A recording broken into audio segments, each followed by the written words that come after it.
सांगलीत पावसामुळे रस्ता वाहून गेलेला आहे। रुग्णाची मात्र पायपीट पाहायला मिळते। रस्ता नसल्यानं रुग्णानं रुग्णवाहिकेपर्यंत अर्धा किलोमीटर पायपीट केलेली आहे।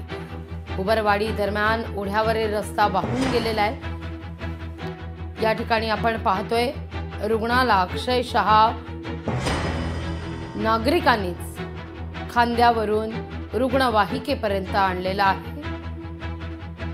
मजल दर मजल करत नागरिकच या अर्धवट अवस्थेत असलेल्या पायवाटेवरून रुग्णवाहिकेपर्यंत आणताना दिसत आहेत। रस्त्याचा संपर्क तुटल्याने ॲम्ब्युलन्स दुरंदेवाडीमध्येच आली आणि त्यांना जिवंतपणे अर्धा किलोमीटर चौघांच्या खांद्यावरून उपचारासाठी ॲम्ब्युलन्सपर्यंत नेण्यात आलं। तिथं जे अरुंद पूल किंवा छोटं पूल असल्यामुळं वारंवार तिथला रस्ता तुटतोय आणि अनेक अडचणींना लोकांना सामना करावा लागतोय।